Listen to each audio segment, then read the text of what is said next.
મિત્રો આપ સૌને મારા જય શ્રી કૃષ્ણ અને જય શ્રી રામ. મિત્રો આજે તમને એક સાધુ સંન્યાસી પાસેથી મળેલી 3 અમૂલ્ય શીખની વાર્તા કહાની સાંભળવા મળશે. આ એક ખૂબ જ રસપ્રદ વાર્તા કહાની છે, ખૂબ જ જ્ઞાનરૂપી વાતો છે. તેથી હું આપ સૌને આ વાર્તા કહાનીને શરૂઆતથી અંત સુધી સાંભળવા નમ્ર વિનંતી કરું છું. વિડીયો પસંદ આવે તો લાઈક કરજો, શેર કરજો અને ચેનલને સબસ્ક્રાઇબ કરજો. ઘણા સમય પહેલાની આ વાત એક રામપુર નામનું ગામ અને ચારે બાજુ મોટા મોટા પહાડો અને ગાઢ જંગલની વચ્ચે ઘેરાયેલું એ ગામ જે શાંતિપૂર્ણ વાતાવરણ અને મૈત્રીપૂર્ણ લોકો માટે જાણીતું હતું. અહીંના લોકો ખેતી કરતા હતા, પશુપાલન કરતા હતા અને તેમના સાદગી અને સરળ જીવનથી ખૂબ જ ખુશ હતા. ગામની ચારે બાજુ હરિયાળી અને પ્રકૃતિનું સૌંદર્ય હતું, પણ સાથે સાથે એક રહસ્યમય અને અદ્રશ્ય ભય પણ હતો, એક ડર હતો. એ ડરમાં આખું ગામ ઘેરાઈ ગયું હતું. ગામની ઉત્તર દિશાએ એક ગાઢ જંગલ હતું અને જંગલ જેટલું સુંદર દેખાતું હતું એટલું જ રહસ્યમય અને ખતરનાક માનવામાં આવતું હતું. લોકો કહેતા હતા કે જંગલની વચ્ચે એક ખૂબ જ જૂની ગુફા છે અને જ્યાં એક સાધુ સંન્યાસી વર્ષોથી તપસ્યા કરે છે. અને સાધુ વિશે ઘણી વાતો પ્રચલિત હતી. કેટલાક લોકો કહેતા હતા કે સાધુ એ ભગવાનનો કોઈ દૂત છે જેણે આત્મજ્ઞાન પ્રાપ્ત કરેલું છે. તો બીજા અન્ય લોકો એવું પણ માનતા હતા કે સાધુ પાસે અલૌકિક શક્તિઓ છે જેનો તે યોગ્ય અને અયોગ્ય ઉપયોગ પણ કરી શકે છે. ગામના લોકોમાં સાધુ પ્રત્યે સન્માન હતું તો સાધુનો ડર પણ હતો. તેઓ કહેતા હતા કે જે કોઈ એ સાધુને મળવા જંગલમાં જાય છે તે ક્યારેય પાછો નથી આવતો. અને આ વાત ધીમે ધીમે આખા ગામમાં રહસ્ય બની ગઈ. લોકો તેમના બાળકોને ડરાવવા અને તેમને જંગલની નજીક જવાથી રોકવા માટે એ સાધુની વાર્તાઓ સંભળાવતા, પરંતુ સત્ય શું છે એ કોઈને ખબર ન હતી. અને એ દરમિયાન એ જ ગામના 3 મિત્રો અને 3 મિત્રોની કહાની અહીંથી શરૂ થાય છે. શ્રવણ, સૂરજ અને સોહન એ બાળપણના ગાઢ મિત્રો હતા અને તેમની મિત્રતા આખા ગામમાં પ્રખ્યાત હતી. જ્યાં કોઈ રહસ્યમય વાત હોય તો તેઓ ત્યાં ત્રણે પહોંચી જતા. જંગલના સાધુની વાતો સાંભળી અને ત્રણેયનું મન પણ શાંત થઈ ગયું. શ્રવણે એક દિવસ કહ્યું કે જો આપણે ખરેખર જાણવું હોય કે તે સાધુ કોણ છે અને જંગલમાંનું શું રહસ્ય છે તો આપણે ત્યાં જાતે જવું પડશે. સોહન અને સૂરજ આ વાતથી થોડા નર્વસ હતા. એટલે સોહને કહ્યું કે શ્રવણ તો ગાંડો થઈ ગયો છે. બધા કહે છે કે જે કોઈ એ સાધુ પાસે ગયો તે ક્યારે પાછો નથી આવ્યો. શું તને તારી જિંદગીથી પ્રેમ નથી? પણ શ્રવણ તો મક્કમ હતો. તેણે કહ્યું કે શું તમે જાણવા નથી માંગતા તે સાધુ કોણ છે અને તેની જે અહીં વાતો થાય છે એ કેટલી સત્ય છે? અને આખરે ત્રણેય નક્કી કર્યું કે તેઓ જંગલમાં જશે અને સાધુને મળીને સત્ય જાણશે. તેમની યોજના એવી હતી કે રાત્રે જ્યારે ગામ લોકો સૂઈ જાય ત્યારે તેઓ છુપી રીતે ચૂપચાપ જંગલ તરફ પ્રયાણ કરશે. એવો અડગ નિર્ણય કરી લીધો કે આજની રાત્રિએ એ ગામ લોકો સૂઈ જાય પછી આપણે રાત્રે નીકળીએ. જેમ જેમ રાત નજીક આવી રહી હતી તેમ તેમનો ભય અને ઉત્સુકતા વધી રહી હતી અને મધ્યરાત્રિ થઈ અને ત્રણેય મિત્રો નીકળી ગયા. ચાંદની રાત હતી, જંગલનો અંધકાર ડરામણો હતો અને જ્યારે ત્રણેય મિત્રોએ ગામ છોડ્યું ત્યારે તેમના મનમાં અનેક પ્રશ્નો ઉઠવા લાગ્યા કે શું સાધુ ખરેખર કોઈ દેવી શક્તિ છે? શું તેઓ જંગલમાંથી પાછા ફરી શકશે કે પછી ક્યારે પાછા ન ફરનારાઓની જેમ એમના જીવનનું પણ રહસ્યમય અંત આવશે? આવા અનેક પ્રશ્નો એમના મનમાં હતા. પણ ત્રણેય હિંમત ભેગી કરી અને જંગલમાં એ ગુફા તરફ આગળ વધવા લાગ્યા. પછી એક રહસ્યમય અવાજ ગુંજ્યો. એક અવાજ એમના કાનમાં અથડાયો કે અહીં આવવાની કોણે હિંમત કરી છે? થોડીવાર ત્રણેય થંભી ગયા અને વિચારવા લાગ્યા કે આ અવાજ એ સાધુનો હશે કે બીજા કોઈનો. શું આ તેમની કસોટી હતી? આ જાણવા તેમને આગળ વધવાનું હતું. અને પછી ત્રણેય મિત્રો ધીમે ધીમે આગળ વધ્યા અને છેવટે ગુફામાં પ્રવેશ કર્યો. ગુફાની અંદર પગ મૂકતા જ ત્રણેય મિત્રો આશ્ચર્યચકિત થઈ ગયા. ગુફાની અંદરનું વાતાવરણ જાદુઈ હતું. દિવાલો પર પ્રાચીન ચિત્રો હતા અને દીવાઓનો હળવો પ્રકાશ ચારે બાજુ ફેલાયેલો હતો. ગુફાની મધ્યમાં એક સાધુ ધ્યાન મુદ્રામાં બેઠા હતા. તેમની લાંબી દાઢી, ચમકતી આંખો અને શાંત ચહેરો જોઈ અને ત્રણેયની હિંમત અને ઉત્સુકતા વધી ગઈ. સાધુએ ધીમેથી આંખો ખોલી. સાધુની આંખોમાં એવું તેજ હતું કે તે ત્રણેયને નમવું સ્વાભાવિક હતું. એટલે સાધુએ તેમની સામે જોયું અને કહ્યું કે તો તમે ત્રણેય આ જંગલમાં પ્રવેશવાની હિંમત કરી જ્યાં લોકો આવતા ડરે છે. હવે મને કહી જણાવો કે અહીં આવવાનો તમારો હેતુ શું છે? એટલે શ્રવણે હિંમત એકઠી કરીને જવાબ આપ્યો કે સાધુ મહારાજ, અમે ગામમાં તમારી ઘણી ચર્ચાઓ સાંભળી છે. અમે જાણવા માંગીએ છીએ કે તમે અહીંયા તપસ્યા કેમ કરી રહ્યા છો? સાધુએ હસતા હસતા કહ્યું કે બેટા, તારી એ જાણવાની આતુરતા યોગ્ય છે. હું તમને 3 મહત્વપૂર્ણ વાતો શીખવીશ જે તમારું આખું જીવન બદલી નાખશે. ત્રણેય મિત્રો હાથ જોડી અને સાધુને સમક્ષ બેસી ગયા અને કહ્યું કે સાધુ મહારાજ, અમે તમારી આપેલ શીખ સાંભળવા માટે આતુર છીએ. અને પછી એ સાધુ સંન્યાસી કહે છે કે પહેલો મહત્વપૂર્ણ પાઠ છે સમયનું મહત્વ. પણ એ સમજવા માટે તમારે એક નાનકડી વાર્તા સાંભળવી પડશે. અને ત્રણેય સાધુ તરફ ધ્યાનથી જોયું એટલે સાધુ સંન્યાસીએ એ વાર્તા શરૂ કરી કે ઘણા સમય પહેલા એક રાજા હતો રાજા તેમના જીવનમાં સમયનું મહત્વ સમજતા ન હતા. તે હંમેશા કાર્યોને મુલતવી રાખતા અને કહેતા કે આ કામ કાલે કરીશું, આજે હું આરામમાં છું. અને એક દિવસ એક બીજા રાજાએ આક્રમણ કર્યું. આ રાજાનું સૈન્ય તૈયાર ન હતું અને રાજાએ પોતાનું મોટા ભાગનું રાજ્ય ગુમાવવું પડ્યું અને ભૂલનો પસ્તાવો થયો. પછી રાજાએ એક વિદ્વાન પાસે જાય છે અને પૂછ્યું કે મેં શું ભૂલ કરી હતી જેથી હું આ સ્થિતિમાં આવી ગયો. ત્યારે તે વિદ્વાન એ રાજાને કહે છે કે તમે સમયનું મહત્વ સમજ્યા નથી. જો તમે યોગ્ય સમયે યોગ્ય નિર્ણય લીધો હોત તો તમારે આ હારનો સામનો ન કરવો પડ્યો હોત. અને તે દિવસથી રાજાએ દરેક કામ સમયસર કરવાનું ચાલુ કર્યું અને ધીમે ધીમે તેમનું રાજ્ય પાછું મળ્યું. સાધુ સંન્યાસી એ વાર્તા પૂર્ણ કરી અને ત્રણેય મિત્રો તરફ જોઈને કહ્યું કે સમય એ જીવન છે. જો તમે તેને વેડફશો તો તમારે પસ્તાવાનો સમય આવશે. એટલું જાણી લો કે દરેક કાર્ય માટે યોગ્ય સમય હોય છે. એને મુલતવી રાખવાનો અર્થ છે કે તમારી સફળતા સાથે સમાધાન કરવું. સૂરજે તરત જ પૂછ્યું, સાધુ મહારાજ, અમે અમારા સમયનો યોગ્ય ઉપયોગ કેવી રીતે કરી શકીએ? એટલે સાધુએ હસીને કહ્યું કે બેટા, દરરોજ સવારે ઉઠતાની સાથે તમારી પ્રાથમિકતાઓની યાદી બનાવો. રોજિંદા કાર્યોની એક યાદી તૈયાર કરો અને એમાંથી સૌથી મહત્વપૂર્ણ કામ પહેલા કરો. આળસ અને બહાનાથી દૂર રહો અને યાદ રાખો કે દરેક પસાર થતી ક્ષણ તમારા જીવનનો અમૂલ્ય ભાગ છે. તેનો બગાડ કરશો નહીં. ત્રણેય મિત્રોએ એનો બોધપાઠ મગજમાં લીધો. તેઓએ વચન આપ્યું કે તેઓ તેમનો સમય વેડફવા નહીં દે. પછી સાધુ સંન્યાસીએ આગળ કહ્યું કે હવે તમે આગળના બોધપાઠને સાંભળવા માટે તૈયાર રહો, પણ યાદ રાખો મેં હમણાં તમને જે શીખ આપી છે તેનો તમારા જીવનમાં અમલ કરવો ખૂબ જરૂરી છે. આને અપનાવ્યા વિના પછીના બોધપાઠનું કોઈ મહત્વ રહેશે નહીં. સાધુ સંન્યાસીએ તેમને બેસી રહેવાનો સંકેત આપ્યો અને આગળનો બોધપાઠ વિશે વિચારવાનું શરૂ કર્યું. ત્રણેય મિત્રોના મનમાં ઉત્સુકતા વધી ગઈ કે હવે પછીનો બોધપાઠ શું હશે. સાધુ સંન્યાસીએ ઊંડો શ્વાસ લીધો અને તેમણે કહ્યું કે તમે સમયનું મહત્વ સમજ્યા છો. હવે બીજો પાઠ શીખવાનો સમય છે. આ બોધપાઠ છે ધીરજ અને તપસ્યાની શક્તિ. ત્રણેય મિત્રોએ એકબીજાની સામે જોયું અને જિજ્ઞાસાથી સાધુ સંન્યાસીને સાંભળવા લાગ્યા. સાધુ સંન્યાસી કહે છે કે ધીરજ અને તપસ્યા એવી શક્તિઓ છે જે અશક્યને પણ શક્ય બનાવે છે, અસંભવને પણ સંભવ કરી બતાવે છે. જીવનમાં ઘણી એવી ક્ષણો આવે છે જ્યારે આપણને તાત્કાલિક પરિણામ નથી મળતું. એટલે આવા સમયમાં ધીરજ અને પ્રયત્ન તમને સફળતા તરફ લઈ જઈ શકે છે. એ સમજવા માટે હું તમને એક બીજી વાર્તા કહું. સાધુ સંન્યાસીએ વાર્તાની શરૂઆત કરતા કહ્યું, એક નાનકડા ગામમાં એક ખેડૂત રહેતો હતો. જે ખૂબ જ મહેનતુ હતો, પરંતુ તેટલો જ તે અધીર હતો, અર્થાત એની ધીરજ ન હતી. દર વર્ષે તે પોતાના ખેતરમાં સખત મહેનત કરતો, પણ પાક એટલો સારો ન થતો અને એક દિવસ તેણે વિચાર્યું કે તે કંઈક અલગ કરશે, કંઈક નોખું કરશે. એટલે તેણે વાંસના બીજ ખરીદ્યા અને તેના ખેતરમાં વાવ્યા. ખેડૂત દરરોજ તે બીજને પાણી આપતો, તેની સંભાળ રાખતો અને સૂર્યપ્રકાશથી પોષણ આપતો. પરંતુ મહિનાઓ વીતી ગયા અને ખેતરમાં કંઈ થયું નહીં. તેની અધીરપ વધવા લાગી. તે વિચાર કરે છે કે કદાચ મેં બિયારણ ખોટું ખરીદ્યું છે, આ નહીં ચાલે. પછી એક વૃદ્ધ માણસે એક ખેડૂતને સલાહ આપે કે બેટા, વાંસના પાકને ધીરજની જરૂર છે. એના મૂળ પહેલા ઊંડા થાય છે. જો તું ધીરજ રાખીશ તો તારી મહેનત ફળશે અને આ વાંસના છોડ તને આશ્ચર્યચકિત કરશે. ખેડૂતે વૃદ્ધની વાત સાંભળી અને માની લીધી અને પોતાની મહેનત ચાલુ રાખી. 5 વર્ષ સુધી તેણે વાંસના છોડને પાણી પીવડાવ્યું, પણ કંઈ થયું નહીં. અને પછી અચાનક 6થા વર્ષે વાંસ ઝડપથી વધવા લાગ્યું. માત્ર 6 અઠવાડિયામાં એ વાંસનો છોડ 90 ફૂટ ઊંચો થઈ ગયો.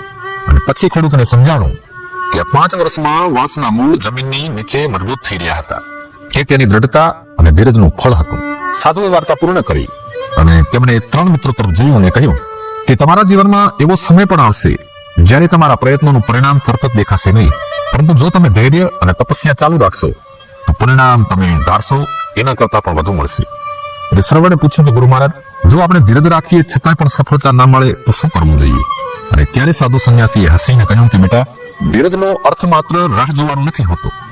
ધીરજ એટલે સાચી દિશામાં સતત પ્રયત્ન કરવા. જો તમારા પ્રયત્નો સાચા હશે તો તમને ચોક્કસ સફળતા મળશે, પરંતુ જો પ્રયત્નોની કમી હોય તો તેને સુધારવાની જરૂર હોય છે. યાદ રાખો, ધીરજ અને તપસ્યાનો અર્થ હાર માની લેવાનો નથી હોતો, પરંતુ તેને ચાલુ રાખવાનો અર્થ છે કે તમારી સાચી કસોટી છે. જો તમે અધીરા થશો તો તમે ક્યારેય મોટા પરિણામો જોઈ શકશો નહીં. ત્રણેય મિત્રોએ એ સાધુ સંન્યાસીના ઉપદેશોને દિલમાં લીધા. સાધુ સંન્યાસીએ તેઓને સમજાવ્યું કે દરેક મોટી વસ્તુ સમય અને ધીરજની માંગ કરે છે. શ્રવણ, સોહન અને સૂરજે એ સાધુ સંન્યાસીનો ખૂબ આભાર માન્યો અને આગળનો પાઠ શીખ્યો. અને પછી સાધુ સંન્યાસીએ કહ્યું કે હવે હું તમને એક ત્રીજો અને અંતિમ બોધપાઠ શીખવીશ, પરંતુ તેને સમજવા માટે તમારે આત્મા અને મનના ઊંડાણમાં જવું પડશે. ત્રણેય મિત્રો સાધુ સંન્યાસી તરફ આશ્ચર્ય સાથે જોયું કે ત્રીજો પાઠ શું હશે? શું તેમના જીવનને સંપૂર્ણપણે બદલી નાખશે? ત્રણેય મિત્રો સાધુ સંન્યાસીનો ત્રીજો મહત્વપૂર્ણ પાઠ સાંભળવા માટે ઉત્સુક હતા. કે ત્રીજો પાઠ શું હશે અને તેમના જીવનમાં કેવી રીતે બદલાવ લાવશે તે જાણવા માટે તેઓ બેચેન હતા. અને સાધુ સંન્યાસીએ ઊંડો શ્વાસ લીધો અને થોડી વાર મૌન રહ્યા પછી કહ્યું કે હવે હું તમને છેલ્લો અને સૌથી મહત્વપૂર્ણ પાઠ શીખવવા જઈ રહ્યો છું અને તે છે વર્તમાન. એટલે સૂરજે કુતૂહલ થઈને પૂછ્યું કે ગુરુ મહારાજ, વર્તમાન કેમ સૌથી મહત્વપૂર્ણ છે? લોકો તો કહે છે કે ભવિષ્યની ચિંતા કરવી જોઈએ અને ભૂતકાળમાંથી બોધપાઠ લેવો જોઈએ. ત્યારે સાધુ સંન્યાસીએ હસીને કહ્યું કે ભૂતકાળ ભૂતકાળ છે અને ભવિષ્ય એ અનિશ્ચિત છે અને વર્તમાન એ એકમાત્ર સમય છે જ્યારે તેને તમે તમારા પોતાના હાથથી બનાવી શકો છો. ઘણીવાર ઘણા લોકો તેમના ભૂતકાળનો પસ્તાવો કરે છે અને ભવિષ્યથી ડરતા હોય છે, પરંતુ વર્તમાનમાં જીવનાર વ્યક્તિ જ સાચો સુખી અને સફળતા પ્રાપ્ત કરે છે. એ હું તમને એક બીજી વાર્તા કહું. ઘણા સમય પહેલા એક મહાન યોદ્ધો હતો અને લોકો તેની બહાદુરીની પ્રશંસા કરતા હતા, પરંતુ એક દિવસ તેને એક રાજા સામે યુદ્ધ લડવાનું થયું. હવે જે રાજા તેના કરતા વધુ શક્તિશાળી હતો, પણ યોદ્ધાને સતત ભવિષ્યની ચિંતા હતી કે જો તે હારી જશે તો શું થશે. જ્યારે તેના સૈનિકો તો બહાદુરીથી લડ્યા, પણ તે સંપૂર્ણ રીતે તૈયાર ન હતો અને છેવટે પરાજય થયો. અને પરાજય પછી યોદ્ધાનું મન ભય અને ચિંતાથી ભરેલું હતું. એક વિદ્વાન પાસે ગયો અને હારનું કારણ પૂછ્યું. ત્યારે વિદ્વાને કહ્યું કે આ યુદ્ધ પહેલા તમે શું વિચારતા હતા કે જો હું હારીશ તો શું થશે, અને એ જ તમારી હારનું કારણ હતું. તમે વર્તમાનમાંથી તમારું ધ્યાન હટાવ્યું અને ભવિષ્યની ચિંતામાં ખોવાઈ ગયા. જો તમે યુદ્ધની તે ક્ષણ પર ધ્યાન કેન્દ્રિત કર્યું હોત તો તમે જીતી શક્યા હોત. અને તે દિવસથી તે યોદ્ધાએ તેના દરેક કાર્યમાં વર્તમાન પર ધ્યાન કેન્દ્રિત કરવાનું શરૂ કર્યું. તેને ના તો ભૂતકાળનો અફસોસ હતો કે ના તો ભવિષ્યનો ડર હતો. તે ફક્ત વર્તમાનમાં જીવતો હતો અને તેથી જ તેને પોતાની ખોવાયેલી પ્રતિષ્ઠા પાછી મેળવી દીધી. પછી સાધુ સંન્યાસીએ ધીમા સ્વરે ત્રણેય મિત્રોને કહ્યું કે વર્તમાન એ તમારી સૌથી મોટી સંપત્તિ છે.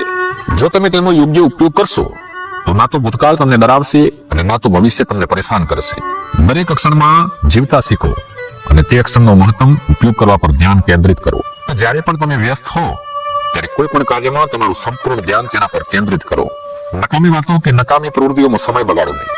તમને એક સરળ કાર્ય આપું છું. તમે 3 દિવસ દરેક કામ કરતી વખતે માત્ર તે જ કામ પર ધ્યાન કેન્દ્રિત કરો. જો તમે આવું કરી શકો છો તો વિચારજો કે તમે વર્તમાનમાં જીવતા શીખી ગયા છો.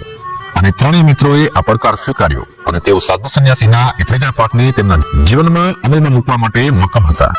અને પછી અંતે સાધુ સંન્યાસીએ કહ્યું કે સમયનું મહત્વ, ધૈર્ય અને તપની શક્તિ અને વર્તમાનનું મહત્વ, આ 3 પાઠ તમને તમારા જીવનમાં દરેક ક્ષેત્રમાં મદદ કરશે. જો તમે આને તમારા જીવનમાં સંપૂર્ણ રીતે અપનાવશો તો કોઈ અવરોધ તમને રોકી શકશે નહીં. ગુફામાંથી પાછા પડ્યા પછી શ્રવણ, સોહન અને સૂરજે તેમના જીવનમાં સાધુના 3 ઉપદેશો અમલમાં મૂકવાની શરૂઆત કરી. તેઓએ ધીમે ધીમે તેમના સમયનું સંચાલન કરવાનું શરૂ કર્યું. તેમના જીવનમાં સકારાત્મક ફેરફારો આવવા લાગ્યા. સૌને તેના અભ્યાસમાં ઉત્કૃષ્ટ દેખાવ કર્યો અને જ્યારે ત્રણેય મિત્રોએ તેમના પારિવારિક જીવનને ખુશહાલ બનાવી દીધું ત્યારે લોકો તેમને તેઓના જીવનમાં ફેરફાર જોતા. ત્યારે તેઓ તેમને તેમની સફળતાનું રહસ્ય પૂછતા અને ત્રણેય એક જ અવાજે કહેતા કે આ બધું તો એક સાધુ સંન્યાસી પાસેથી એ શીખવેલા 3 બોધપાઠોનું પરિણામ છે. એ 3 બોધપાઠને કારણે શ્રવણ, સોહન અને સૂરજના જીવનમાં મોટો બદલાવ આવ્યો હતો. પરંતુ તેમના મનમાં હજી પણ એક પ્રશ્ન હતો કે તે સાધુ કોણ છે અને કેમ તેઓ જંગલમાં એકલા રહે છે. અને આ પ્રશ્ન હજી એ ત્રણેય મિત્રોના મનમાં ફરી રહ્યો હતો. તેઓ એકબીજાથી ચર્ચા કરતા એટલે શ્રવણ એક દિવસ બોલ્યો કે સાધુ સંન્યાસી આપણને જે શીખવ્યું તે આપણા જીવન માટે તો અમૂલ્ય છે, પણ શું તમે વિચાર કર્યો છે કે આવા વિદ્વાન અને તપસ્વી સાધુ વનમાં કેમ રહે છે? ગામના લોકો તેમના વિશે જે રહસ્યમય વાતો કરે છે તેનું સત્ય શું છે? સોહન અને સૂરજ એ વાત સાથે સહમત થતા કહ્યું કે આ પ્રશ્ન અમને પણ ખૂબ જ પરેશાન કરી રહ્યો છે. ગામના લોકો કહેતા હતા કે જે કોઈ એ સંત સાધુને મળવા જાય છે તે ક્યારે પાછો નથી આવતો, પરંતુ આપણે તો ફક્ત તેમને મળ્યા જ નહીં પણ અમૂલ્ય વાતો શીખીને પાછા ફર્યા છીએ. આખરે આ રહસ્ય શું છે? અને પછી ત્રણેય નક્કી કર્યું કે તેઓ ફરી એક વખત એ સાધુ સંન્યાસીને મળવા જશે અને તેમના જીવનના આ રહસ્યનો જવાબ પૂછશે. બીજા દિવસે સવારે તેઓએ જંગલ તરફ પ્રયાણ કર્યું. રસ્તામાં બધું શાંત હતું, પરંતુ તેમની ઉત્સુકતા વધી રહી હતી. ગુફામાં પહોંચ્યા પછી સાધુ સંન્યાસીએ તેમની તરફ જોયું અને કહ્યું કે મને ખબર હતી કે તમે પાછા આવશો. તમે બીજું કંઈક પૂછવા આવ્યા છો? શ્રવણે હિંમત ભેગી કરીને પૂછ્યું કે હા ગુરુદેવ, તમે અમને 3 અમૂલ્ય બોધપાઠ શીખવ્યા છે, પણ અમે જાણવા માંગીએ છીએ કે તમે કોણ છો અને અહીં આ જંગલમાં એકલા કેમ રહો છો? ગામમાં તમારા વિશે ઘણી રહસ્યમય વાતો થાય છે. થોડી વાર મૌન રહ્યા પછી સાધુ સંન્યાસી ઊંડા સ્વરે બોલ્યા કે બેટા, તારો પ્રશ્ન વ્યાજબી છે. હવે સમય આવી ગયો છે કે હું તમને મારું સત્ય કહી જણાવું. તેમણે શરૂઆત કરી કે ઘણા વર્ષો પહેલા હું પણ તમારી જેમ એક સામાન્ય માણસ હતો. મારું નામ વિશ્વજીત હતું અને હું એક મોટા રાજ્યનો રાજકુમાર હતો. મારી પાસે સંપત્તિ, વૈભવ અને દરેક સુખ સુવિધાઓ ઉપલબ્ધ હતી, પણ મારા જીવનમાં કોઈ સંતોષ ન હતો. હું હંમેશા ભવિષ્ય વિશેની ચિંતામાં ડૂબેલો રહેતો અને ભૂતકાળની ભૂલો માટે પસ્તાવો કરતો હતો. એક દિવસ બીજા રાજા સાથે મારું યુદ્ધ થયું અને અમારી સેનાનો પરાજય થયો. મારા પિતાજીએ મને કહ્યું કે વિશ્વજીત, આ હાર માત્ર તારી જ નહીં, સમગ્ર રાજ્યની નિષ્ફળતાનું કારણ બની ગઈ છે. તેમના શબ્દો મારા કાનોમાં ગુંજી રહ્યા હતા અને મેં મારી જાતને 3 સૌથી મહત્વપૂર્ણ બોધપાઠ શીખવાનું નક્કી કર્યું. સમયનું મહત્વ, ધીરજ અને તપસ્યાનું મહત્વ. મેં વર્ષો સુધી તપસ્યા કરી અને આ બોધપાઠોને મારા જીવનનો એક ભાગ બનાવ્યો. જ્યારે મેં આ જ્ઞાન મેળવ્યું ત્યારથી હું ઈચ્છું છું કે બીજા લોકો પણ મારી પાસેથી શીખે, જેઓ તેનું મહત્વ સમજે. સાધુ સંન્યાસીએ આગળ કહ્યું કે ગુફાનું રહસ્ય એ છે કે જે કોઈ અહીં આવે છે એ તેની અધેરાઈ, ડર અને મૂંઝવણના કારણે પાછો ફરી શકતો નથી. તેઓ આ જગ્યાને ભૂતિયા અને ખતરનાક માને છે, જોકે આ અંધશ્રદ્ધાની વાતો છે. પરંતુ જે વ્યક્તિ પોતાના દિલ અને દિમાગને ખુલ્લું રાખે છે અને કંઈક શીખવા આવે છે તે ચોક્કસપણે પાછો જાય છે. પછી 3 મિત્રોએ પૂછ્યું કે ગુરુદેવ, તમે હજી પણ અહીં જ રહેશો કે તમારા રાજ્યમાં પાછા ફરશો? અને ત્યારે સાધુ સંન્યાસીએ કહ્યું કે મારું રાજ્ય હવે આ જંગલ અને આ ગુફા છે. હું અહીં જ રહીશ અને વધુ લોકોને મદદ કરીશ કે જેઓ મારા ઉપદેશો સ્વીકારવા તૈયાર છે. પછી 3 મિત્રોએ સાધુ સંન્યાસીને પ્રણામ કર્યા અને કહ્યું કે ગુરુદેવ, તમારા 3 બોધપાઠોએ અમારું જીવન બદલી નાખ્યું છે. અમે તમને વચન આપીએ છીએ કે ફક્ત અમારા જીવનમાં જ નહીં પણ અમારા ગામના લોકોને પણ આ બોધપાઠોથી જોડીશું. સાધુએ તેમને આશીર્વાદ આપ્યા અને કહ્યું કે જાઓ અને દુનિયાને શીખવો કે જીવનમાં સમય, ધીરજ અને વર્તમાન કેટલા મહત્વપૂર્ણ છે. અમારા તમને સૌથી મોટા આશીર્વાદ છે. શ્રવણ, સોહન અને સુરજ ગામમાં પાછા ફર્યા અને સાધુના ઉપદેશ દરેક વ્યક્તિ સુધી પહોંચાડ્યા. ગામમાં સુખ શાંતિ ફેલાઈ ગઈ. સાધુનું રહસ્ય અને તેમના ઉપદેશો ધીમે ધીમે સમગ્ર પ્રદેશમાં ફેલાઈ ગયા અને દરેક વ્યક્તિ તેમના જ્ઞાનનો લાભ લેવા લાગ્યા. આ વાર્તા કહાની આપણને એ શીખવે છે કે જો આપણે સમયનું સન્માન કરીએ, ધીરજ રાખીએ અને વર્તમાનમાં જીવીએ તો કોઈ સમસ્યા આપણને રોકી શકશે નહીં. અને આ જે સાધુ સંન્યાસીના 3 ઉપદેશોનો સાર છે. અને તેમના રહસ્યોને જાણ્યા પછી 3 મિત્રોના જીવનમાં મોટા ફેરફારો થવા લાગ્યા. તેમણે પોતાના જીવનને નવી દિશા તો આપી જ, પણ સાથે સાથે ગામના લોકોને શીખવ્યું કે આ 3 ગુણોનું પાલન કરી અને જીવનને સફળ અને સાર્થક બનાવી શકાય છે. ગામમાં પરિવર્તનનું પવન ફૂંકાવા લાગ્યું. જેમને પોતાના ભૂતકાળ વિશે પસ્તાવો હતો તેઓએ વર્તમાનમાં જીવવાનો સંકલ્પ લીધો. જેઓ ભવિષ્યની ચિંતામાં હતા તેઓએ ધીરજ અને તપસ્યાને પોતાની શક્તિ બનાવી. અને જેઓ સમય વેડફતા હતા તેઓ હવે દરેક ક્ષણને મૂલ્યવાન માનવા લાગ્યા. સાધુ સંન્યાસીના 3 ઉપદેશ ગામના દરેક વ્યક્તિના મંત્ર બની ગયા. દરેક જગ્યાએ લોકો એ બોધપાઠ સાંભળતા અને તેને તેમના જીવનમાં લાગુ કરવાનો પ્રયાસ કરવા લાગ્યા. ધીરે ધીરે સાધુ સંન્યાસીએ આપેલા 3 ઉપદેશો એક આંદોલન બની ગયા. લોકો પોતાના જીવન પ્રત્યે સકારાત્મક વલણ અપનાવવા લાગ્યા. સમય, ધીરજ અને વર્તમાનનું મહત્વ સમજવા લાગ્યા અને શ્રવણે સમયનો સદુપયોગ કરીને પોતાના વ્યવસાયને આગળ વધાર્યો.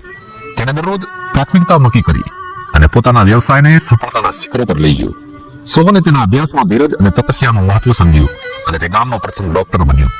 પોતાના પરિવારની ચિંતા કરતો સૂરજ વર્તમાનમાં જીવનની પ્રેક્ટિસ કરતો અને દરેક ક્ષણ પરિવાર સાથે ખુશીથી જીવવા લાગ્યો.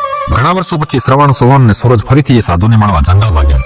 આ વખતે તેમણે એ સાધુ સંન્યાસીને કહ્યું કે ગુરુદેવ, તમારા 3 બોધપાઠોએ ના માત્ર અમારું જીવન બદલ્યું પરંતુ હજારો લોકોને જીવનમાં નવો માર્ગ બતાવ્યો છે. પરંતુ અમે તમારી પાસેથી એક છેલ્લો બોધપાઠ વિશે પૂછવા માંગીએ છીએ. ત્યારે સાધુ સંન્યાસીએ હસીને કહ્યું કે મેં તમને જે 3 મહત્વપૂર્ણ બાબતો શીખવી છે તે પૂરતી છે. તો હું તમને બીજી એક વાત કહીશ કે જીવનમાં સાચું સુખ અને સંતોષ ત્યારે જ મળે છે જ્યારે તમે તમારા જ્ઞાનને અન્ય લોકોની સાથે શેર કરો છો. અને આ જ સાચો ધર્મ છે. જો તમે તમારા અનુભવો અને શિક્ષણને અન્ય લોકો સુધી પહોંચાડશો તો તમારું જીવન સાર્થક બનશે. આ સાંભળીને 3 મિત્રોએ એ સાધુ સંન્યાસીને પ્રણામ કર્યા અને વચન આપ્યું કે તેઓ તેમના જીવનની અંતિમ ક્ષણ સુધી આ બોધપાઠોનું પાલન કરશે. આ વાર્તા કહાનીનો નિષ્કર્ષ એ છે કે જીવનમાં સમય, ધીરજ અને વર્તમાનનું મહત્વ સમજવું અને એ જ સફળતા અને સંતોષનો માર્ગ છે. પરંતુ આ જ્ઞાન અધૂરું છે જ્યાં સુધી આપણે તેને બીજા સુધી પહોંચાડીએ નહીં. સાધુ સંન્યાસીના ઉપદેશ માત્ર જીવનની સુધારણા માટે જ ન હતા પરંતુ જીવન જીવવાની સાચી કળા હતી. આપણી આસપાસ સમય બગાડતા અનેક લોકો જોવા મળે છે. એવા પણ લોકો છે જેઓ ધીરજ ગુમાવે છે અને ભવિષ્ય અથવા ભૂતકાળની ચિંતાઓમાં ખોવાઈ જાય છે. પરંતુ જે વ્યક્તિ દરેક ક્ષણને મૂલ્યવાન માને છે, દરેક મુશ્કેલીમાં ધીરજ રાખે છે અને વર્તમાનમાં જીવવાનો વ્યવહાર કરે છે તે જીવનમાં વાસ્તવિક સુખ અને સફળતા પ્રાપ્ત કરે છે. આ વાર્તા કહાનીમાંથી આપણને એ પણ શીખવા મળે છે કે જીવનની સૌથી મોટી સંપત્તિ સમય છે, સૌથી મોટી શક્તિ ધીરજ છે અને સૌથી મોટો આનંદ વર્તમાનમાં જીવવાથી મળે છે. સાધુ સંન્યાસીના આ 3 ઉપદેશો કોઈ પણ વ્યક્તિને સફળ અને સંતોષી જીવન જીવવાનો માર્ગ બતાવે છે. અને આ રીતે સાધુ સંન્યાસીના 3 ઉપદેશો માત્ર શ્રવણ, સોહન અને સૂરજના જ નહીં પરંતુ દરેક વ્યક્તિના જીવનનો એક ભાગ બની ગયા. જેમણે તેને સમજ્યા અને અપનાવ્યા. સમયની કિંમત કરો, ધીરજ રાખો અને વર્તમાનમાં જીવો. આ જીવનનું સૌથી મોટું રહસ્ય છે. ધન્યવાદ. જય શ્રી કૃષ્ણ.